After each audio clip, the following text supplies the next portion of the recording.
Барлық әлем прикольшкен. Сәлем достар, қалайсыңдар? Иә, білем, сендер, наверное, скетч күткен шығарсыңдар, бірақ жоқ. Бүгін мен деген осы жылдың қорытындысын айтамын. Осы жыл енді көптеген адамдарға қиын болған, мағанда да қиын болған осы жыл. Бірақ жылға байланысты емес, адамның өзіне байланысты ғой, өзінің жылын қалай өткізетін. Біреулер осы жылы үйде жатып ұйықтаған, біреулер жұмыспен айналысқан, біреулер көмектескен біреулерге. Итак, короче, мен осындай обстановка қойып қойдым сендерге жақсы болу үшін. Комфортно ғой, да? Согласитесь же? Вот камин қойып қойдым, су, анау-мынау. Осы видеода мен деген өзімнің жылдық қорытынды айтамын. Осы жылы не үйрендім, не көрдім, не істедім, жетістіктерімді айтамын. Қарамайсыңдар ма? Қарамай қойыңдар. Өздерің біліңдер. Мен осы видеоны негізі естелік үшін жасап отырмын. Жай 20-шы жылға естелік, 2020-ның естелігі. Просмотр жиналсын, жиналмасын, любой естелік видеоға маған бәрібір просмотр жинала ма, ақша келе ме, келмей ме. Әйтеуір видео түсірсем болды сол жайлы. Өйткені маған естелік болып қалады. Ал бастайын ал. 20-шы жылы басталғаннан кейін, кішкене күндерден кейін мен деген досыммен бірге, Еркош деген Еркебұлан, танисыңдар ғой. Біздің қаламызды дамытатын, яғни Ақтау деген қаланы дамытатын проект ашқымыз келді. Бұл проектті деген біз деген Ақтау X деген командасын қарап шығардық. Яғни типа еліктедік десек болады. Сөйтіп басталды. Мен деген логотип жасап бастадым, адамдарды жинап бастадым, неше түрлі идеялар келіп басымызға. Сөйтіп басымызды біріктірдік. Потом білмеймін, ол деген жауып жібердік оны. Білмеймін неге екен, бессмысленно болды уже. Әйтеуір қаланы дамытатын бір кішкене болса да үлес қостым. Если что, видеоларын қарағыларың келсе, описанияда болады, ссылкасы Viactау деген, қарап кетіңіздер.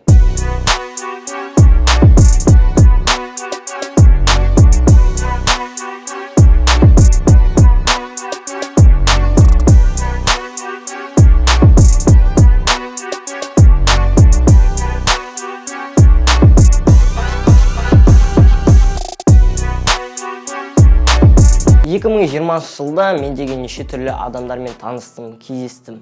Олардың ішінде блогерлер бар, олардың ішінде өнерлі адамдар да бар, олардың ішінде мақсаты бар адамдар да бар, неше түрлі адамдармен таныстым. Ең алдымен Viactауды ашқан кезде көптеген адамдармен таныстым. Бержан, Назерке, Луана, Ұлан, Өркен, Ильяс, Медея, Әсемай. Басында солай таныстым. Проектті ашқаннан кейін таныстым адамдармен.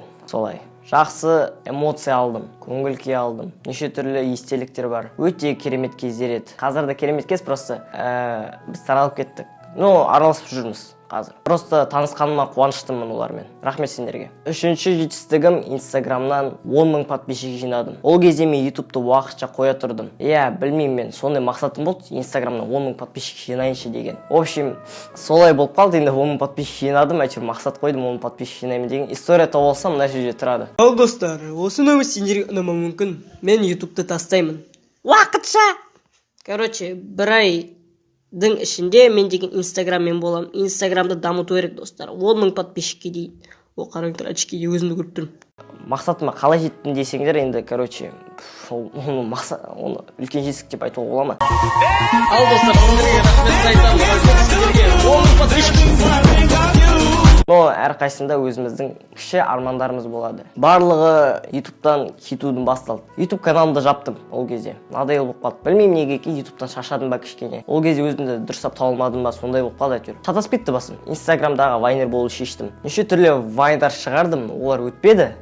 И еще стористер шығардым. Стористер салып тұрдым жиі. И бір кезде Бекзат деген досым екеуміз сөйлесіп келе жатырмыз далада. И маған голосовой приколды тыңдатады маған. Бекзат деген бала. Аспан жұлдыз айлытын, бетіне сүйдім қайырдым. Соған вайн түсірші дейді маған. Мен окей дедім, давай дедім, өтеді шығаршы.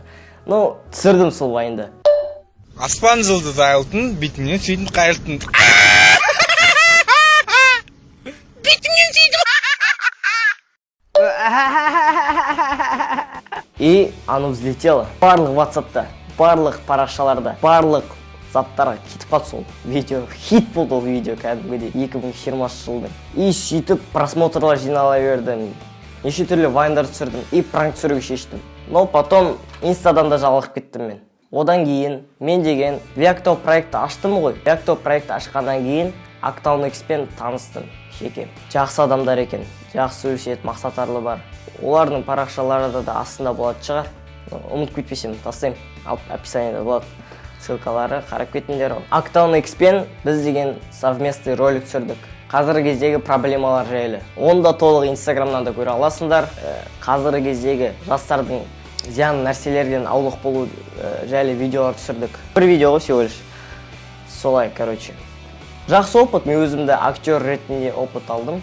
И солай. 6-шы жетістігі мен режиссер қадам бастым осы жылы. Фильм түсірдім. Ол фильм енді жаман жақсы ма жаман ба білмеймін, қалай айтсам болады оны. Орташа.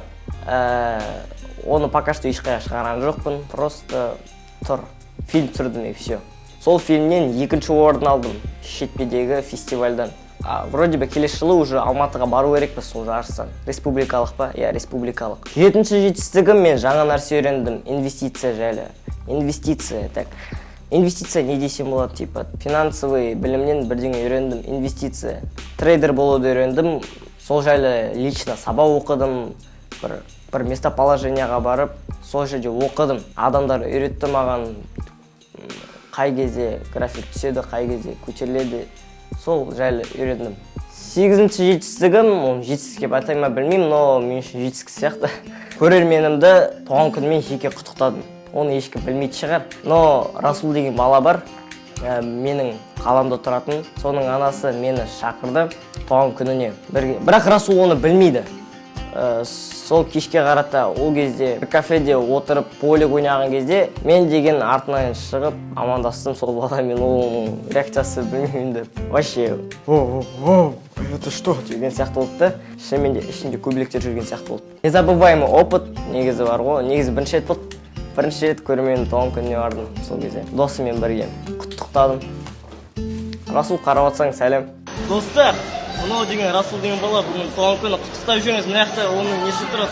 Аккаунтта давайте бәріңіз құттықтаңыз осы Расулды. Bad chicks like bad things. Өзім монтажып жүремін. Осы 2020 жылда мен деген каналымды жаптым, ғой Мистер Пекошин канал. Осы каналды мен жаптым. То есть жаптым дегенде видео түсірмей кеттім. И жаңа канал ашып, өзімді басқа жанрда тексердім контенттен. Иә, мен оказывается, соның көмегімен новый канал ашқанына көптеген монтажды үйрендім. Себебі сол каналда кішкене бір монтаж үйрендім. Білмеймін, сол канал ашқаннан кейін мен монтажға қызық кеттім. И да, сол канал ашқанда карантин болды. Карантин. Жұмыста карантин, в общем бәрі қош карантин. Қазірде карантин, бірақ қазіргі кезде карантин емес, ол кезде адамдар барлығы отырды, білесіңдер ғой. Сол кезде үйде отырып мен жаңа нәрсе үйрендім. Дизайн и видеомонтаж. Оның барлығын үйрендім. Видеомонтаж, фотомонтаж, фотошоп. Соларды үйрендім. Шүкір. Әйтеуір карантинде бос жатпадым. Кейбіреулер болды ғой негізі, неге карантин деп, мен наоборот, карантинден өзімді дамыттым. Кітап оқыдым, салқын душқа түстім. Но енді ол жетістік емес, просто өзімді тексердім. Монтаж үйрендім, дизайнер жағынан қарадым өзімді. Сөйтіп дамыттым. Окей, но нешінші жетістік уже? Ладно, ұмытып кеттім. Білмеймін уже. Ұмытып кеттім. Келесі жетістік ол деген мен трек жазып үйрендім. Трек жазып өзімді музыка жанрынан тексердім. Ең алдымен барлығы былай басталды. Барлығы бит жазудан басталды. То есть мен ең алдымен бит жазған жоқпын. Sony Vegas деген программа болды. Соған музыка лақтырып микрофонға, осы микрофонға дауысымды жазып музыка демка жасадым, короче, демка. Прикол ма? Иә, мен үшін прикол музыкалар ол. Қазір сендер кішкене тыңдатамын.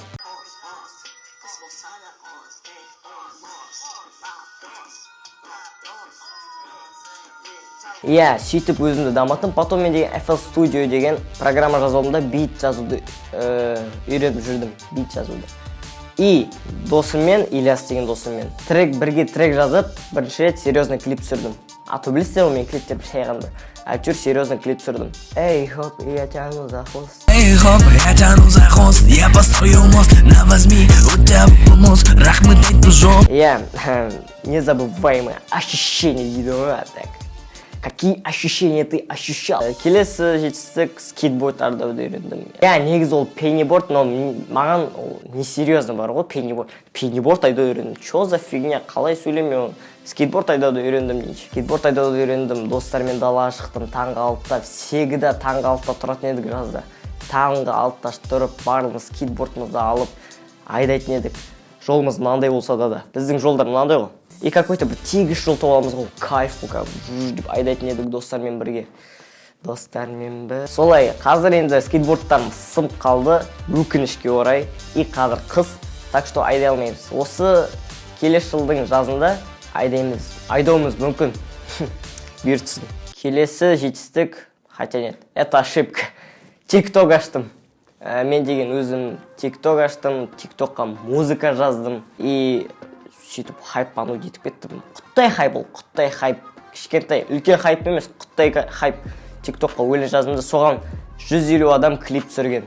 Это как было, а? Ну просто, білмеймін, просто так ролик түсірдім и все, TikTok жайлы өзімді реклама жасадым, приходить жердім, и потом разлетелось оно. Но келесі жетістік ол аттестат алдым. Иә, достар, аттестат алдым мен 9-шы сынып бітіріп. Потом қайтардым. Еще мен Жүргеновке заявка лақтырдым, оқимын деп сендерден. Но они маған, короче, фамилиям шыққан жоқ. Но потом 10-шы сыныпқа қалу қажет болды енді. Не істеймін? Бос жүрмек шығармын енді. Оқу керек сабақ. Сабақ оқиды да ұқсайды. Келесі жетістік ол бит жазуды үйрендім. Иә, оның жетістігі айта аламын мен енді. Музыканы любой адам жаза бермейді ғой. Бит жазуды үйрендім. Басында фигня болды, менің бірінші битімді тыңдағыларың келе ма? Міне ал. Не судите строго, мен бүгін жазып алдым осыны.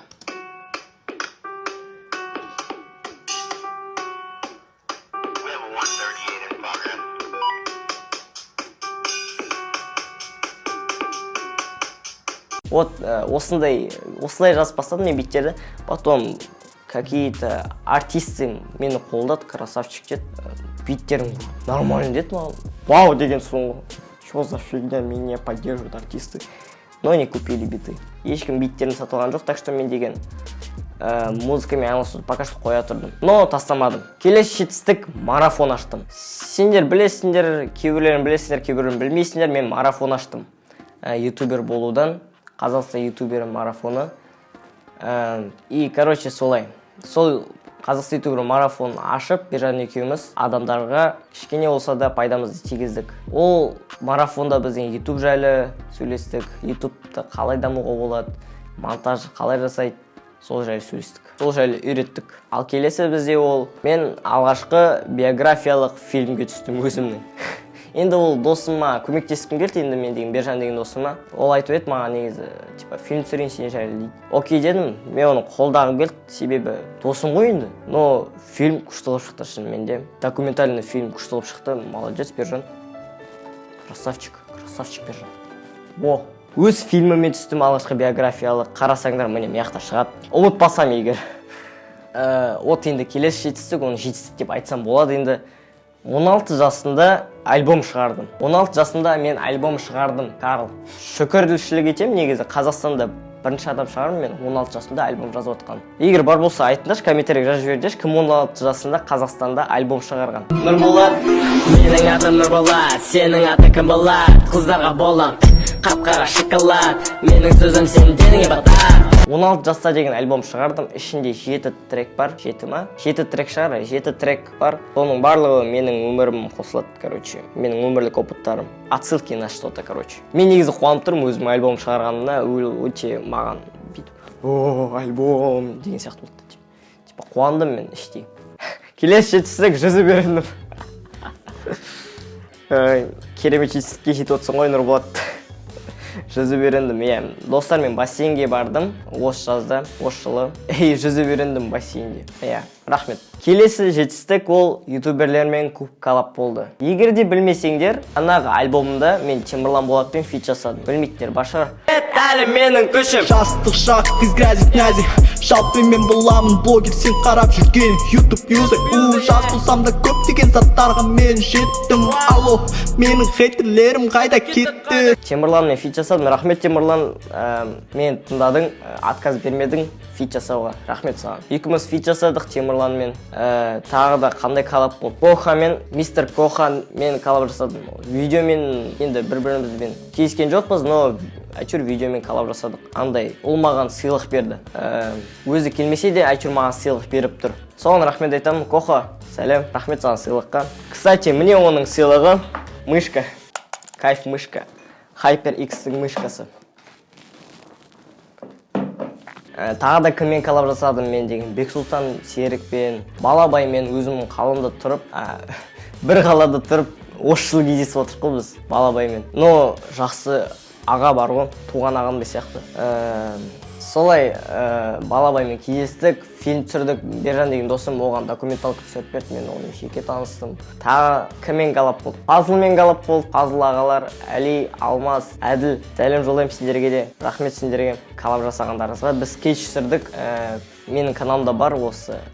Сонда ол кім деген скетч. Қарап кетіңдер. Күлкілі шығар. Күлкілі шығар, білмеймін. Так, тағы да кіммен коллаб жасадым мен? Енді әлі көптеген адамдармен коллаб жасаған, білмеймін, болған сияқты. Но ұмытып кетсем, кешіріңдер, менің памятім жаман. Рахмет сендерге коллаб жасағандарыңа менімен. Келесі жетістік ол сальто үйрендім. Иә, сальто үйрендім. Алға, артқа. Не полностью үйрендім, кішкене болса да. Бұл өте күшті болды негізі. Паркур залға қатыстым бірнеше күн. Потом сол залда мен деген сальто үйрендім. Сальто айналған кайф бар ғой. Негізі басында қорқасың бар ғой. Мен деген 16 жасқа толдым ғой. 16 жасқа толғанда адам не істейді? Каспий. Ойнайтын, удостоверение алады. Удостоверение алдым. Юху! Удостоверение алған соңға так. Но не в том суть. 16 жасқа толдым да Каспий голд алдым. Теперь у меня своя карточка. Короче, мен деген соны армандап жүрдім. А то 16 жасқа толмай жатып, мен деген кивимен төлеп жүрдім барлығын. Кивиден алып жүрдім ақшаларды. Қазір Каспий голд удобно, шүкір. Алдым, кайф сап, нормально. Если что, это не реклама, это реально респект Каспийлерге. Осындай зат шығарғанға. Каспий алдым, окей. Если что, мне затым ақша лақтырыңдар, 100 теңге болсын. Каналды қолдау үшін меққа лақтырып жүріңдер, донат болсын. Келесі жетістік ол Алматыға бардым. Бұл енді 2020-дағы кайф жетістік шығар, мен үшін кайф жетістік бар. Алматыға просто так бардым, адамдармен танысу үшін, видео контент түсіру үшін и просто ата-анасыз өмір сүріп үйрену үшін, опыт үшін. Вот сол үшін бардым мен Алматыға досыммен бірге. Мен алғысымды айтамын ата-аналарыма, мені жалғыз өзімді жібергеніме, ешқандай аға, апа дегенсіз жіберді мені, жалғыз Бержан екеумізді. Рахмет. Осы мен 2020 жылдың жетістіктері осы деп ойлаймын енді. Тағы не? Болды? Осылай жетістіктерге жете беріңдер достар. Келесі жылы енді көптеген жетістіктерге жетеміз деп ойлаймын. Одан да көп сендерге де жетістіктерге жетуге тілеймін. Арман болса да армандарын тастамаңдар. Арманың болса тастама, Сонымен достар, осы видео енді аяқталып жатыр кішкене. Тұра тұршы, асық қайтып отырсың. Сендерге де рахмет айтқым келеді. Осы жылы меня удивили конкретно, бар ғой, активті түсіріп жүрдіңдер. Ойнайтым. Менің гінем. Так, сендердің гінем. Рахмет сендерге менімен бірге әлі болып жатқандарыңызға, мен тастамағандарыңызға. Сендерге үлкен алғысымды айтамын сіздерге. Мен тастап келе жатқан жоқсыз. 181 мың көрермен әлі де осы баланы қарап жатыр. Рахмет сендерге. Үлкен алғысымды айтамын сендерге. Осымен видео аяқталды. Все, пока-пока, чао. I love you.